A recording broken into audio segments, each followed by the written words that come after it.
이재명 대통령이 미국 일본 정상에 이어 시진핑 중국 국가주석과 첫 통화를 하고 한중 외교 첫 발을 내딛었습니다. 이재명 대통령은 통화에서 중국과 함께 양자 우호 관계를 발전시키자고 강조했습니다. 국책연구기관인 KDI가 한국 경제 전반이 정체하고 있다는 진단을 내놨습니다. KDI는 건설업 부진과 수출 둔화를 원인으로 꼽으며 경기 전반이 미약한 상태에 머물러 있다고 평가했습니다. 4월 경상수지가 57억 달러 흑자로 2년 연속 흑자를 이어갔습니다. 다만 하반기부터 미국 관세에 따른 수출 영향이 본격화될 것이란 전망입니다. 오늘부터 무주택자만 무순위 청약을 신청할 수 있게 됩니다. 본인과 가족들의 병원, 약국 이용 내역까지 추가로 확인해 실거주 여부 확인 절차도 강화합니다.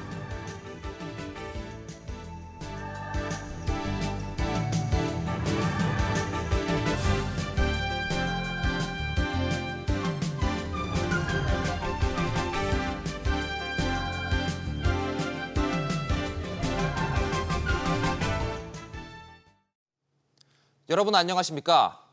이재명 대통령이 오늘 오전 시진핑 중국 국가주석과 첫 통화를 했습니다. 이번 통화로 이재명 대통령은 취임 1회째 미-일-중 정상과 한 차례씩 연락을 마쳤는데요. 취재기자 연결하겠습니다. 이정민 기자. 네, 이정민입니다. 시진핑 주석과 첫 통화인데 구체적으로 어떤 대화가 오고 갔나요? 대통령실은 시 주석이 이 대통령에게 한중 전략적 협력 동반자 관계 발전을 위해 협력해 나가고자 한다 했다고 밝혔습니다. 이 대통령은 이에 한중 양국이 호혜, 평등의 정신 하에 다방면에서 활발한 교류와 협력을 추진해 나가길 희망한다고 답했습니다. 두 정상은 제반 분야 긴밀한 소통의 뜻을 같이 했고 이 대통령은 오는 11월 에이펙에 시 주석을 초청하겠다고 말했습니다. 이 대통령은 또 한반도 비핵화, 평화와 안정을 위한 중국의 건설적 역할을 당부했고 시 주석은 문제 해결과 평화, 안정을 위해 노력하겠다고 답했습니다. 한편 중국 관영신화통신은 시 주석이 이 대통령에게 공급망의 안정성과 원활함을 보장해야 한다며 혼란이 얽힌 지역, 국제 정세에 더 많은 확실성을 주입해야 한다고 강조했다고 전했습니다. 네, 국무회의 소식도 짚어보겠습니다. 국정기획위원회 출범을 위한 대통령령 개정안이 의결됐죠? 네, 개정안에 따라 국정기획위는 오는 12일부터 60일 동안 국정과제 추진 로드맵을 마련하게 됩니다. 이한주 국정기획위원장을 필두로 진성준 민주당 정책위의장, 방기선 국무조정실장, 김용범 대통령실 정책실장이 당, 정, 청 한 명씩 부위원장을 맡습니다. 조직 규모는 문재인 정부 시기 30명에서 55명으로 2배 가까이 늘어납니다. 경제분과, 사회분과 등 각 분과별 과제와 추진 로드맵이 마련될 계획입니다. 이와 더불어 인사검증을 맡던 법무부 인사정보관리단을 폐지하는 직제 개정령안, 세계 특검법과 검사징계법 개정안도 의결됐습니다. SBS 비즈 이정민입니다. 국책연구기관인 한국개발연구원 KDI가 우리 경기 전반이 미약한 상태에 머물러 있다고 진단했습니다. 지난달 경기 둔화라는 평가를 내렸던 경제 상황이 그대로 이어지고 있다는 건데요. 자세한 내용 취재기자 연결해 알아봅니다. 이한나 기자. 네, 이한나입니다. KDI가 구체적으로 어떻게 평가했습니까? 네, KDI는 오늘 발표한 경제동향 6월호에서 경기 전반이 미약한 상태에 머물러 있는 모습이라고 밝혔는데요. 지난달 경제동향에서 경기 둔화라고 진단했을 때와 비슷한 수준의 경제 상황이 이어지고 있다는 의미라고 설명했습니다. KDI는 건설업 부진과 수출 둔화를 경기 미약의 원인으로 지목했는데요. 4월 건설 기성은 작년보다 20.5% 줄면서 12개월 연속 감소세를 이어갔습니다. 감소폭 또한 전월 마이너스 16.3%보다 확대됐습니다. 서비스업 생산은 0.7%로 전달 0.8%에 비해 둔화했습니다. 이에 따라 4월 전산업 생산은 반도체가 21.8%로 높은 증가세를 보였음에도 전월 0.9%에 비해 낮은 0.4%의 증가율을 기록했습니다. 네, 수출 진단도 어두워졌죠? 네, 대외적 위협 요소 역시 여전하다는 평가입니다. KDI는 국내 전국 불안이 완화되고 미중 무역 합의가 이루어지면서 가계와 기업의 심리 지표가 개선됐다면서도 철강, 알루미늄 추가 관세 인상 및 무역 갈등 재점화 우려 등으로 통상 불확실성은 여전히 높다고 진단했습니다. 5월 수출은 작년보다 1.3% 줄었고 일평균 수출도 1% 증가하는 데 그쳤습니다. 특히 미국, 중국, 중남미 등 관세부가 대상국을 중심으로 감소가 두드러졌는데요.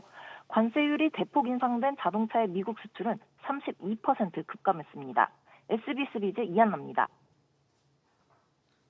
네, 이 가운데 대외 건전성의 핵심 지표인 경상수지는 2년째 흑자를 이어갔습니다. 다만 미국 관세 쇼크가 점차 부정적으로 작용하고 있어 우려가 커지고 있습니다. 오세영 기자, 4월 경상수지 얼마나 흑자입니까? 네, 한국은행에 따르면 4월 경상수지는 57억 달러, 우리 돈으로 약 7조 7천억 원 흑자로 집계됐습니다.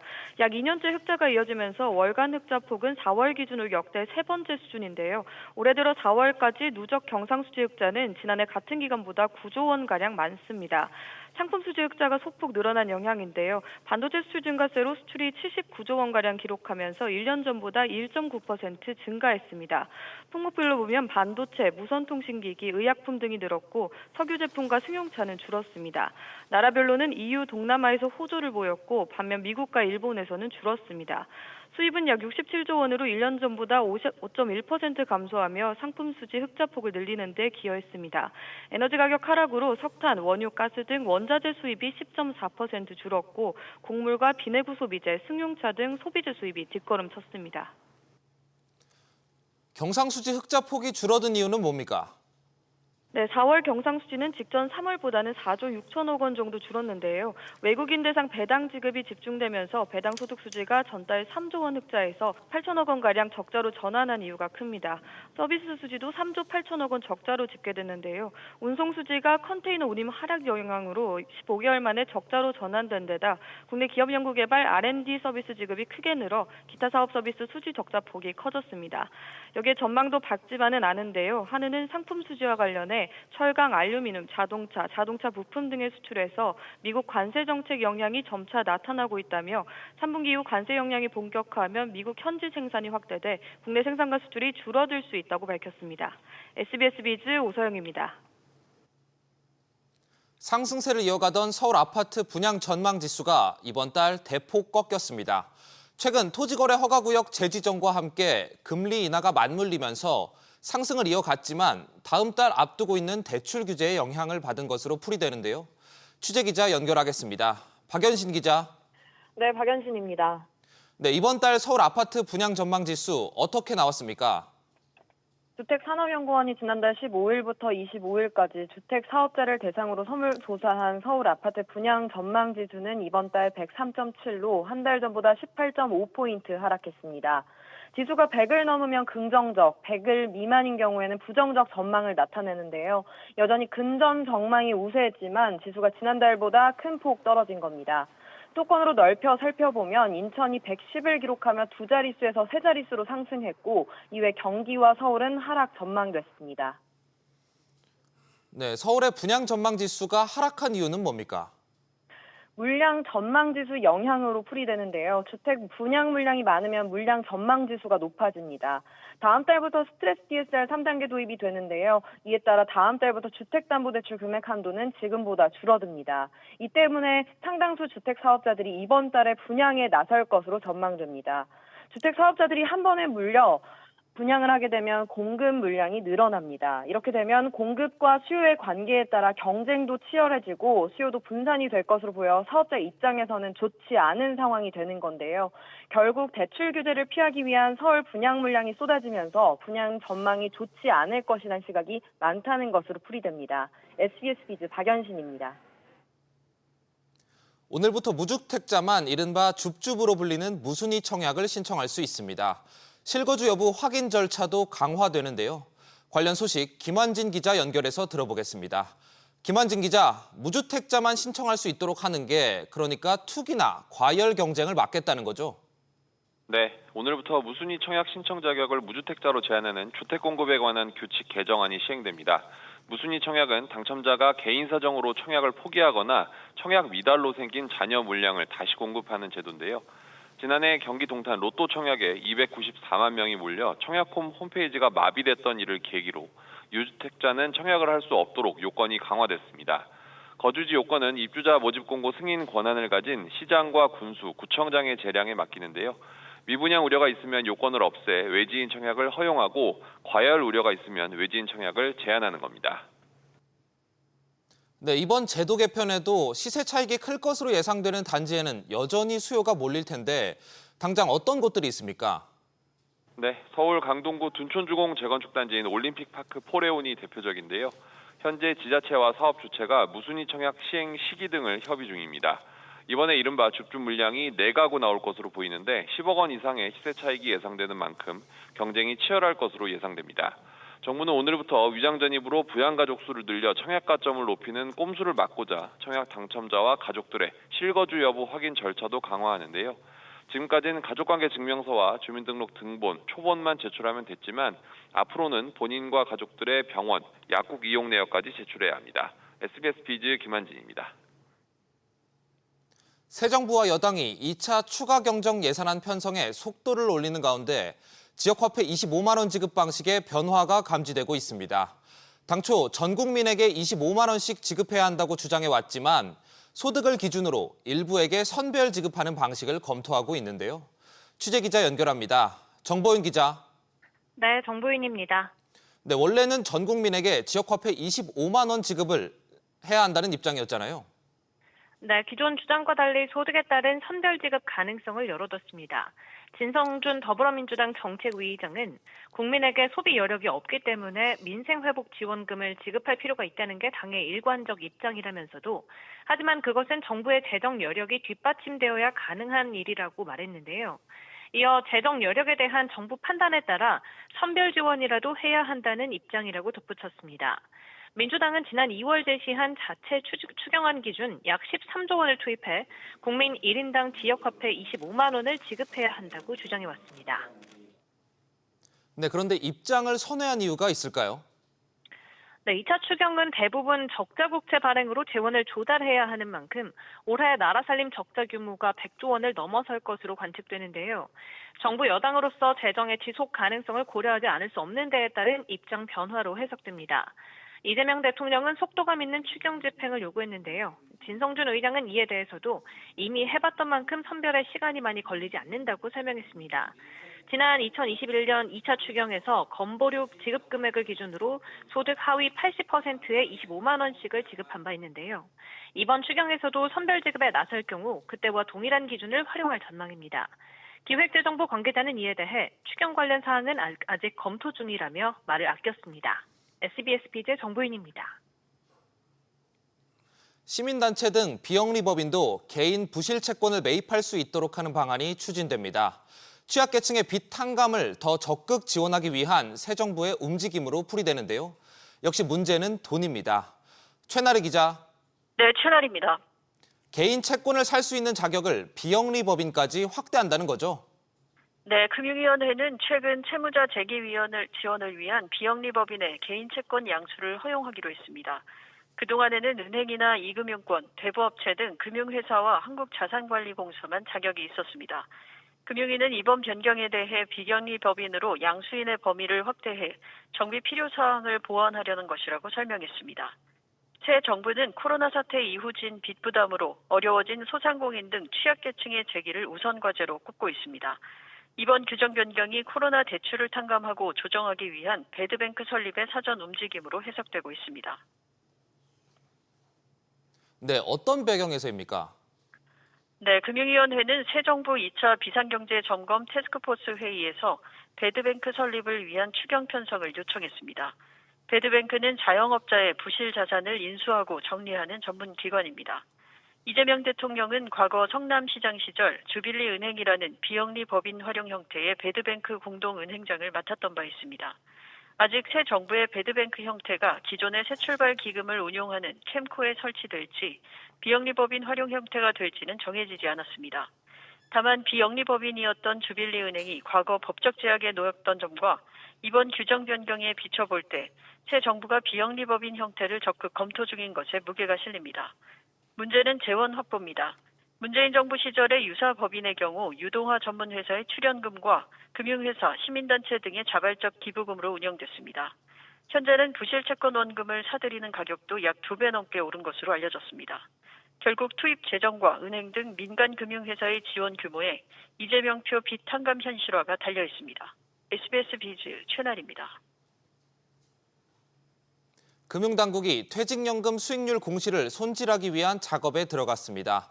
원리금 보장형 상품의 수익률을 지금보다 더 세분화해 공개하고 장기 수익률을 집계할 때 최근 성과까지 반영하기로 한 건데요. 박규준 기자. 네, 박규준입니다. 퇴직연금 수익률 공시 가장 크게 바뀌는 게 뭡니까? 네, 현 퇴직연금 적립금의 80%, 이 356조가 투자된 원리금 보장 상품 수익률이 세부적으로 공개됩니다. 지금은 개별 금융사나 금감원 연금 포털 모두 이 상품을 원리금 보장과 비보장으로만 구분해서 각각의 수익률이 공개되는데요. 원리금 보장 상품을 은행 예금 같은 예금성 상품과 국채 등의 시장성 상품으로 나눠서 공시하고 이 각각의 수익률을 처음으로 구분해 공개하게 됩니다. 금감원 관계자는 국채도 채권인데 국채 수익률과 예금 수익률을 원리금 보장 상품 수익률로 함께 보여주는 게 혼돈을 유발할 수 있어서 구분 공시하려는 것이라고 설명했습니다. 시장성 원리금 보장 상품에는 국채와 정부 보증 채권 또 사회 기반 시설 채권 등이 포함됩니다. 퇴직연금 가입자 입장에선 예금 이자와 국채 이자 등으로 인한 수익이 구체적으로 어느 정도인지 확인할 수 있게 됩니다. 네, 장기 수익률도 최근 운용 성과가 더 반영되도록 바뀌죠. 그렇습니다. 현 퇴직연금 수익률은 최근 1년간의 수익률과 3년, 5년, 7년, 10년 등의 장기 수익률을 구분해 공시하고 있는데요. 장기 수익률이 직전 연도까지 수익률만 반영해서 최근 흐름을 반영하지 못한다는 한계가 있었습니다. 이에 따라 장기 수익률 산출 기준을 연도 말에서 분기 말로 바꾸기로 했는데요. 예를 들어 올해 1분기 기준 3년 수익률 공시라면 지금은 22년 1월부터 24년 12월까지 성과를 보여주는데 앞으로는 22년 3월부터 올해 3월까지 최근 수익률을 반영하게 됩니다. 금감원은 이런 내용이 담긴 시행세칙 개정을 최근 예고하고 올 3분기 공시를 목표로 해서 반영하겠다는 입장입니다. 한편 지난해 퇴직연금 연 수익률은 4.77%로 재작년 5.3%보다 줄긴 했지만 최근 10년간의 연 환산 수익률인 2.31%와 비교하면 양호한 수준입니다. SBS 비즈 박규준입니다. 지난해 공정거래위원회가 법 위반 사업자에게 부과한 과징금이 4천억 원을 넘어선 것으로 나타났습니다. 과징금이 가장 많이 부과된 건은 쿠팡의 자체 브랜드 부당 우대건이었는데요. 자세히 짚어보겠습니다. 정대한 기자, 과징금이 구체적으로 얼마나 들었습니까? 네, 공정위에 따르면 지난해 과징금 처분이 내려진 124건의 전체 과징금 액수는 총 4,227억 원이었습니다. 이는 3,916억 원을 기록한 전년 대비 7.9% 늘어난 수치입니다. 과징금이 가장 많이 부과된 건은 쿠팡의 PB 부당 지원 관련 사건이었는데요. 앞서 쿠팡은 PB 상품과 직매입 상품 판매량을 높이기 위해 검색 알고리즘을 조작하고 제품의 쿠팡 랭킹 순위를 높인 혐의로 1,628억 원의 과징금을 부과받았습니다. 과징금이 두 번째로 많았던 사건은 알펜시아 리조트 매각 입찰 관련 담합 사건으로 KH그룹이 총 510억 원의 과징금을 부과받았는데요. 이 밖에도 245억 원을 부과받은 CJ 프레시웨이의 계열사 부당 지원 사건 등이 뒤를 이었습니다. 그런데 이런 공정위 처분에 불복해 이의 신청을 제기하는 경우가 늘었다고요? 네, 공정위에 따르면 처분에 불복해 이의 신청을 제기하는 비율은 2023년 6.4%에서 지난해 13.4%로 2배 이상 늘었습니다. 특히 행정처분 관련 소제기율이 2023년 19.1%에서 지난해 24.4%로 증가했는데요. 이는 공정위가 시정권고나 과징금, 시정명령 등을 부과한 사건 4건 중 1건이 법정 다툼으로 이어졌다는 뜻입니다. 그럼에도 소송으로 갔을 때 공정위의 승소율은 2001년 관련 통계 집계 이후 가장 높았는데요. 지난해 행정처분 확정 사건 기준 소송에서 공정위의 승소율은 83.1%로 70.1%를 기록한 전년 대비 큰 폭으로 늘었습니다. 이외에 일부 승소는 9.7%, 패소는 7.2%로 집계됐습니다. SBS 비즈 정대한입니다. 장중 2,880선을 돌파했던 코스피가 오후 들어 상승폭을 줄이며 2,860선에서 등락을 거듭하고 있습니다. 외국인과 기관이 순매수에 나서며 지수를 견인하고 있습니다. 코스닥은 770선에서 등락 중이며 달러원 환율은 1,360원을 웃돌고 있습니다. 치킨 프랜차이즈 제네시스 BBQ 그룹이 창사 30주년을 기념해 세계 명문 축구단 FC 바르셀로나의 내한 경기를 개최합니다. 윤홍근 BBQ 회장은 오늘 기자간담회를 열고 다음 달 31일 서울 상암동 월드컵 경기장에서 FC 바르셀로나와 FC 서울의 경기를 후원하고 3만 개의 전 관람석을 무료로 제공한다고 밝혔습니다. 저희 BBQ가 메인 스폰서로서 FC 바르셀로나를 초청하여 진행하는 5천만 국민과 함께하는 스포츠 문화 축제를 개최하는 것입니다.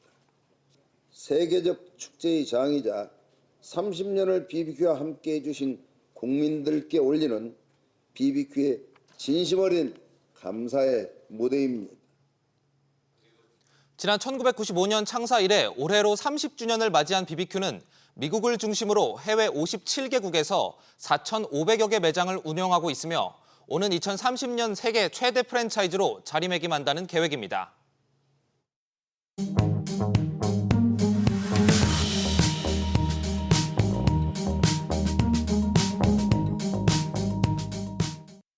안녕하세요. K웨더 공기질능센터에서 전해드리는 대기오염 예보입니다.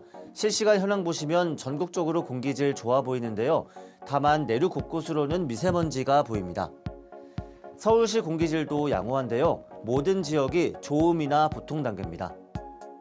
오늘도 전국 하늘에는 구름이 많거나 흐리겠습니다. 오늘 낮 기온은 서울 28도, 광주 30도, 대구 33도로 더위가 이어지겠고요. 공기질은 양호합니다.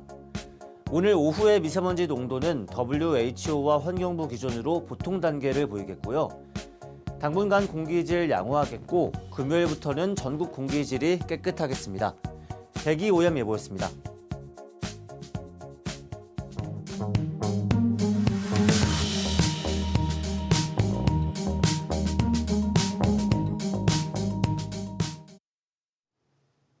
뉴스 마치겠습니다. 시청해주셔서 고맙습니다.